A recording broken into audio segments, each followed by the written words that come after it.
అందుకే సర్వాశ్రయ శక్తి ఆవిడొక్కరే, ఆవిడ పేరే దుర్గా. ఇక్కడ వచ్చింది అమ్మ యొక్క గొప్ప నామం. మళ్ళీ అసలు దుర్గాసి దుర్గ భవసాగర నౌ రసంగా దగ్గరే మహామంత్రోద్ధారణం జరిగింది. దుర్గామంత్రం. దుర్గను తలంచుకుంటే చాలు జన్మలు ధన్యమైపోతాయని ఇక్కడే చెప్పాడుగా. దుర్గే స్మృత హరసి భీతి మశేష జంతోహో. ఇక్కడ దుర్గా దుర్గా నిన్ని మార్లు నేను అనడం నా స్వార్థం కోసం, మీ స్వార్థం కోసం కూడా. ఎందుకంటే ఇన్ని మార్లు మీరు విన్నారు. దుర్గా స్మరణజం దేవి దుర్గా స్మరణజం ఫలం దుర్గాయా స్మరణేనైవ కిం న సిద్ధ్యతి భూతలే. ఇది మనకి శివుడు పార్వతీదేవితో చెప్తున్నట్ట. చూసావా ఓ దేవి, దుర్గాస్మరణ ఇంత గొప్పదే. ఎవరితో అంటున్నాడు? దుర్గతో. వాళ్ళు ఆవిడతో చెప్తున్నాడు, నీ స్మరణ చాలా గొప్పది. నీ స్మరణ వల్ల కలిగేటటువంటి ఫలమేదో అది భూమిలో మరొక దాని వల్ల కలగదు. అది కాత్వధన్య.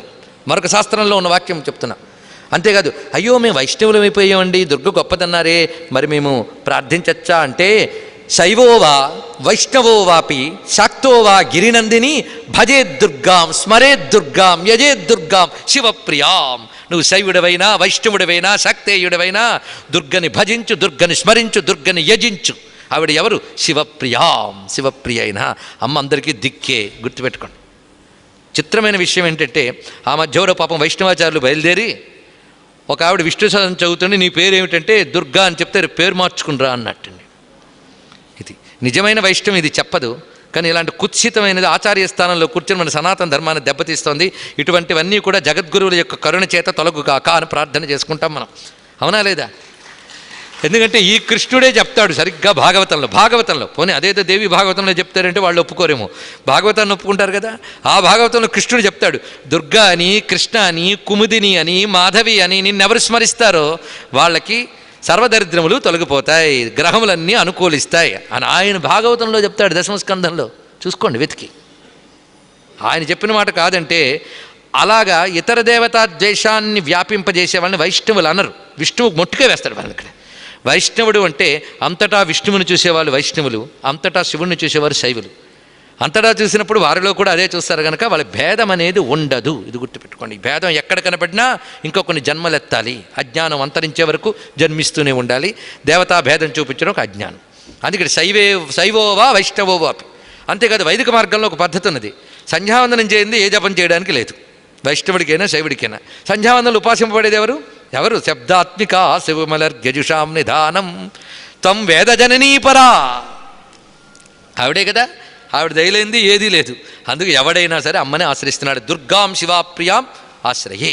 అందుకే దుర్గేతు దుర్గాయా దుర్గానామ పరమ్మను. అమ్మ నాకు ఏదైనా మంత్రం ఇస్తారా? అక్కడ దుర్గా గొప్ప మంత్రం. నామం మంత్రం అండి దుర్గమ్మది. అది గొప్ప విషయం. అందుకే దుర్గా. మనం దేవి వైభవం చెప్పినప్పుడు దుర్గాదాస్ కథ చెప్పుకున్నాం, స్మరించుకోండి. అతి రమ్యమైన కథ. వాడికి ఏ మంత్రం రాదు, దుర్గా అనడం తప్ప. చాలు దాంతో ఎంత తరించిపోయాడు మహానుభావుడు.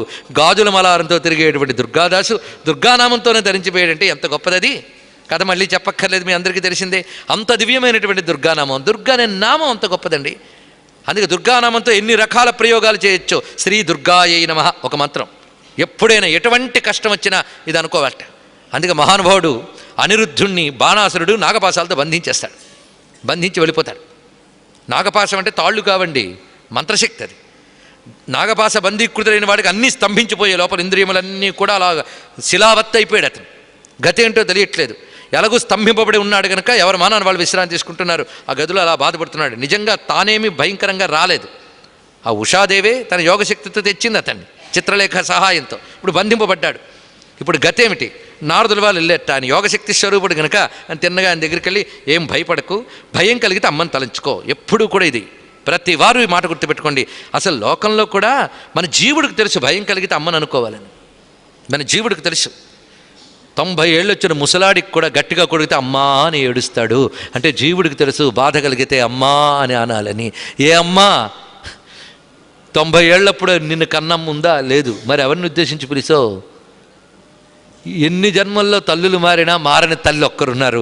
ఆవిడ్ని ఉద్దేశించి పిలిచావు ఆవిడ్ని. ఈ తల్లి పైలోకం నుంచి పలకదు, కానీ ఈ జగదమ్మ అన్ని లోకాల్లో ఉంటుంది కనుక పలుకుతుంది.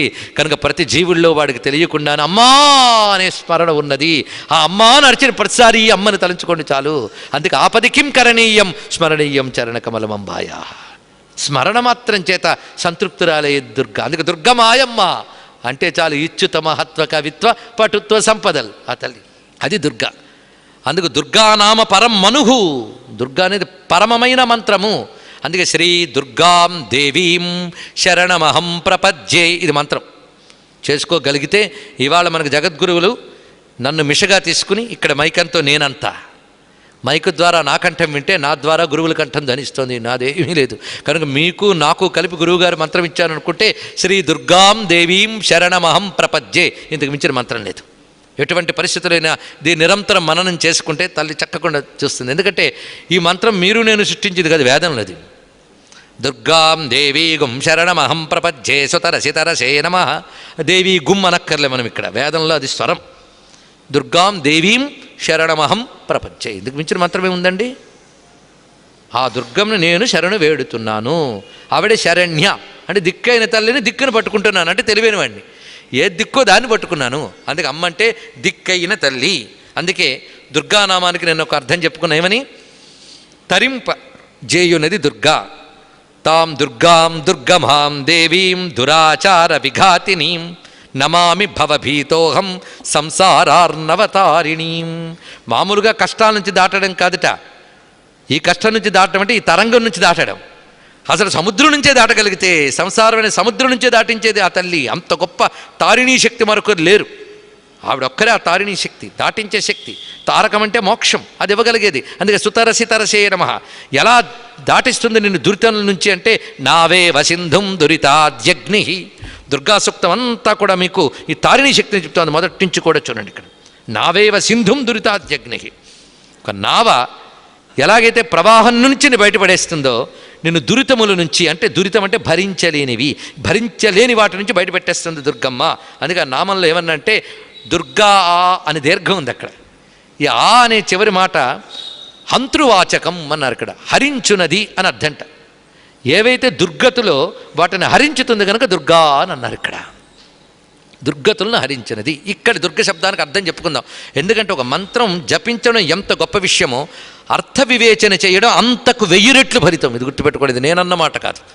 అర్థస్ఫూర్తితో మంత్రం చేస్తే వీర్యవత్తరం భవతి, భగవత్పాదుల వారి వాక్యం ఇది. అర్థస్ఫూర్తి కావాలి. ఇందులో ఉన్నదంతా కూడాను మనందరం కలిసి పారాయణ చేసుకుంటున్నాం. మనకు ఆ భాగ్యం ఇచ్చింది. పారాయణం అంటే యంత్రంలా చదవడమే కాదుట, అర్థస్ఫురణ కావాలి. స్ఫురణ, దాని అర్థం నీకు స్ఫురించాలి. ఇప్పుడు ప్రతి వాక్యం మనం ఆగి ఆగి మథనం చేస్తున్నామంటే ఇప్పుడు చేస్తున్నది నిజమైన పారాయణ. ఇది మీరు ఒక్కసారి చేసినా ఇది సంపూర్ణ పారాయణతో ఫలితం, అర్థస్ఫురణ. అందుకే దుర్గా అనే మంత్రానికి అర్థస్ఫురణ. మంత్రశాస్త్రం ఏం చెప్తోందంటే మంత్రార్థాన్ని మనం భావన చేసి మననం చేసి చర్చ చేసుకుంటూ ఉంటే ఆ మంత్రదేవత ఆనందంతో తాండవం చేసి అనుగ్రహిస్తుంది. ఇప్పుడు మనల్ని అందరినీ అర్థ వివేచన చేస్తున్నందుకు దుర్గమ్మ అనుగ్రహిస్తోందనే భావంతో పరిశీలిద్దాం.